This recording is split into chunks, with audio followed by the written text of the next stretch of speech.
Sveiki! Manau, kad praėjusi pamoka suteikė jums daug naudingų žinių. Kviečiu aptarti dar keletą įdomių bei naudingų dalykų, padėsiančių jums tobulėti. Įsivaizduokite, kad galite valdyti robotą, kuris seka jūsų nurodymus, arba automatizuoti savo namus taip, kad žaliuzės užsitrauktų pasirodžius saulei. Su Raspberry Pi ir Python programavimu tai tampa įmanoma. Įrenginių valdymas yra viena svarbiausių sričių, padedančių automatizuoti kasdienės užduotis ir sukurti inovatyvius sprendimus. Naudodamiesi Raspberry Pi GPIO pinų galimybėmis galite valdyti išorinius įrenginius, tokius kaip lemputės ar temperatūros jutikliai. Kad išplėstume valdymo galimybės, naudojami komunikacijos protokolai, tokie kaip I2C, SPI ir UART. Jie leidžia Raspberry Pi bendrauti su įvairiais įrenginiais ir perduoti duomenis tarp jų. Pavyzdžiui, I2C protokolas naudojamas, kai reikia sujungti daugiau nei vieną įrenginį, pavyzdžiui, jutiklius ar ekranus į vieną sistemą. SPI protokolas leidžia greitai keistis duomenimis, todėl jis naudingas dirbant su įrenginiais reikalaujančiais greičio, pavyzdžiui, ekranais ir atmintinėmis. UART pagrindinis serijinio ryšio protokolas, naudojamas paprastai komunikacijai tarp Raspberry Pi ir kitų įrenginių, tokių kaip GPS moduliai. Kai jau žinome, kaip Raspberry Pi leidžia valdyti atskirus įrenginius, galime pereiti prie sudėtingesnių valdymo galimybių.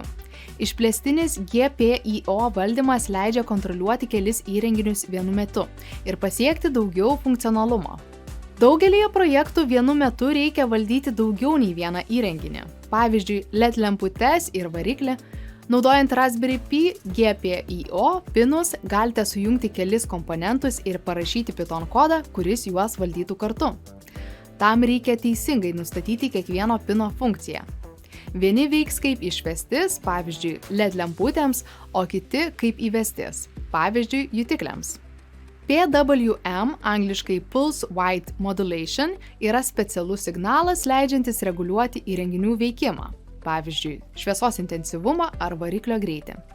Raspberry Pi palaiko PWM signalus, kuriuos galima generuoti naudojant Python bibliotekas. Kaip tai veikia? PWM signalas keičia įjungto signalo trukmę per tam tikrą laikotarpį. Kuo ilgiau signalas būna įjungtas, tuo stipresnis poveikis. LED šviesa švies ryškiau, o variklis suksis greičiau. Štai praktinis pavyzdys. Sukurkime programą, kuri palaipsniui didina ir mažina LED šviesos intensyvumą arba valdo ventiliatoriaus greitį. Kartais svarbu tiksliai apskaičiuoti, kada įrenginys turėtų atlikti veiksmą. Pavyzdžiui, servo variklis gali sukti tam tikrą laiką, kad pasiektų norimą kampą, arba variklio posūkius galima valdyti pagal laiką. Šis tikslumas leidžia kurti sudėtingus projektus, kuriuose įrenginiai veikia sinchroniškai. Pavyzdžiui, robotas gali judėti tam tikrų greičių, šviesdamas kelią LED lemputėmis ir sustodamas, kai pasiekia kliūtį. Išvada būtų tokia: multipin valdymas, PWM signalai ir tikslus laiko planavimas yra pagrindinės sąvokos, leidžiančios Raspberry Pi naudoti sudėtinguose projektuose.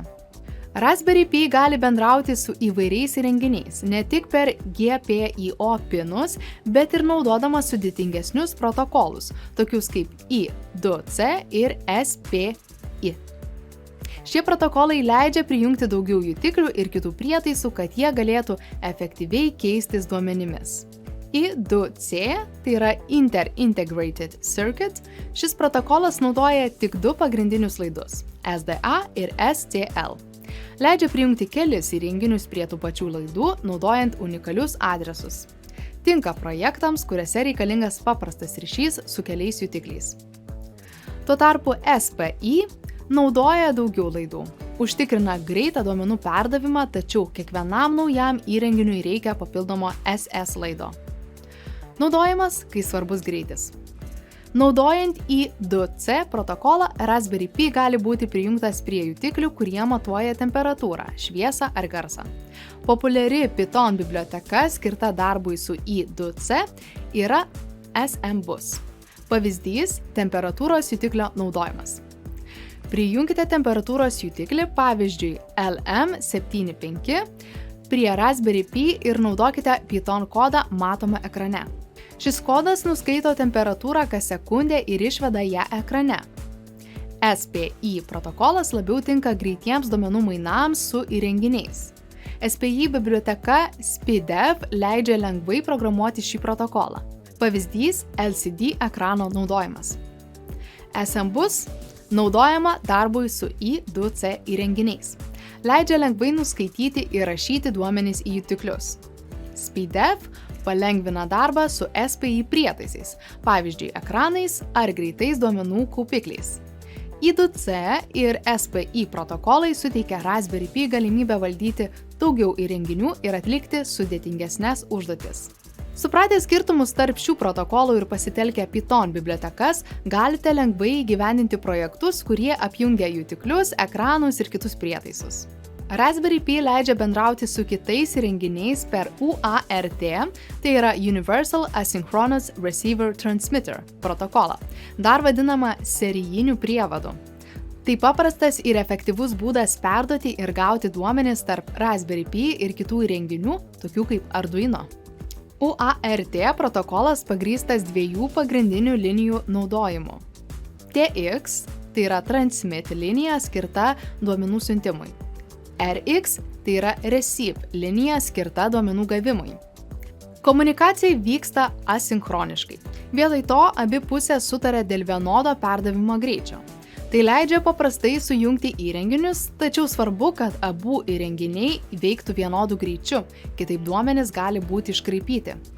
Python biblioteka pserial suteikia lengvą būdą dirbti su UART. Ji leidžia atidaryti serijinį prievadą, siųsti ir gauti duomenis, taip pat valdyti prievado parametrus, tokius kaip greitis ar kontrolės signalai. Naudodami Raspberry Pi ir Arduino galite perduoti duomenis tarp šių įrenginių. Pavyzdžiui, Raspberry Pi gali nusiųsti komandą, o Arduino atsakyti su duomenimis. Prijungite Raspberry Pi TX prie Arduino RX ir Raspberry Pi RX prie Arduino TX. Įsitikinkite, kad abu įrenginiai turi bendrą įžeminimą, tai yra GND. Pirmiausia, aptarkime Python kodą. Serial leidžia dirbti su serijiniu prievadu per pserial. Serclose užbaigia programą ir uždaro prievadą, kai vartotojas nutraukia vykdymą, pavyzdžiui, paspaudžia Ctrl+C. Pereikime prie C++.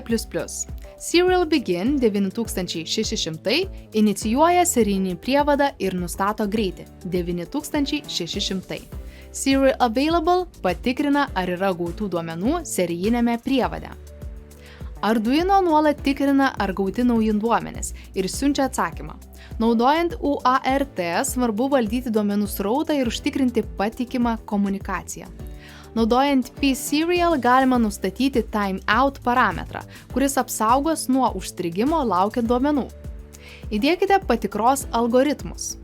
Jeigu negaunate atsakymo, siųskite duomenis pakartotinai. UART yra patogus būdas bendrauti su kitais įrenginiais, pavyzdžiui, Arduino naudojant paprastą Python kodą ir pserial biblioteką. Suprasdami, kaip veikia šis protokolas, galite realizuoti įvairius projektus nuo paprastos komunikacijos iki sudėtingesnių įrenginių valdymo sprendimų. Na kągi, mieli mokiniai, žingsnis po žingsnio ir priėjome pamokos pabaigą.